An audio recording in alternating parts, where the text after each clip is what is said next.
झारखंड मुक्ति मोर्चा बिहार विधानसभा चुनाव में 12 सीटों पर लड़ने की तैयारी कर रहा है। इसे लेकर झामुमो के आगामी अधिवेशन में निर्णय लिया जाएगा। पार्टी का 13वां महाधिवेशन जल्द होने वाला है। कई मायनों में यह महाधिवेशन खास होगा। इसमें पार्टी पड़ोसी राज्यों में अपनी ताकत का आकलन करेगी। इस अधिवेशन में बिहार में होने वाले विधानसभा चुनाव में पार्टी हिस्सा लेगी या नहीं, इस पर चर्चा की जाएगी। पार्टी सूत्रों के मुताबिक बिहार के 12 विधानसभा क्षेत्रों में चुनाव लड़ने की तैयारी कर रही है। जेएमएम बिहार विधानसभा चुनाव पहले भी लड़ चुकी है। पिछले चुनाव में भी उम्मीदवार उतारे थे, पर सफलता हाथ नहीं लगी। बिहार विधानसभा चुनाव में मद्देनजर इस महाधिवेशन में 6 राज्यों के 3000 प्रतिनिधि शामिल हो सकते हैं। ये प्रतिनिधि बिहार, पश्चिम बंगाल, ओडिशा, छत्तीसगढ़, असम और तमिलनाडु समेत देश भर से होंगे। झारखंड से सटे बिहार के बॉर्डर इलाके में जेएमएम समर्थकों की बड़ी संख्या है। यही स्थिति बंगाल और ओडिशा राज्यों में भी है। ऐसे में पार्टी को उम्मीद है कि बड़ी संख्या में समर्थकों का जुटान होगा। जानकारी के मुताबिक अभी तारीख और स्थल तय नहीं किया गया है। जल्द ही इसकी घोषणा होगी।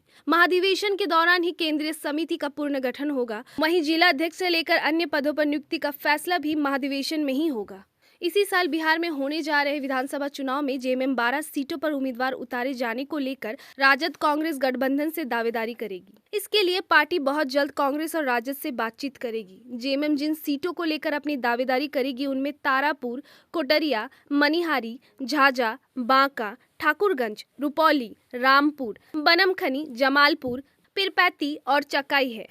ऐसा नहीं है कि जेएमएम पहली बार विधानसभा चुनाव लड़ने जा रही है। पार्टी इससे पहले भी चुनाव लड़ चुकी है। 2020 में 3 चरण में हुए विधानसभा चुनाव में पार्टी ने अपने उम्मीदवार भी उतारे थे। ये दूसरी बात है कि एक भी उम्मीदवार चुनाव नहीं जीत सका। बिहार विधानसभा में जेएमएम की दावेदारी के पीछे झारखंड विधानसभा चुनाव में सीटों के बंटवारे का भी आधार है। बिहार के पिछले चुनाव में जेएमएम ने राजद पर कई आरोप लगाते हुए अकेले दम पर चुनाव लड़ा था। ये दूसरी बात की कोई जीता नहीं। झारखंड में गठबंधन दल के साथ ही राष्ट्रीय जनता दल को 6 विधानसभा सीटें मिली। इन विधानसभा सीटों में देवघर, गोड्डा, कोडरमा, चतरा, विश्रामपुर व हुसैनाबाद सीट राजद की झोली में थे। ऐसे में जेएमएम को उम्मीद है कि बिहार में भी राजद कांग्रेस गठबंधन धर्म का पालन करेगी।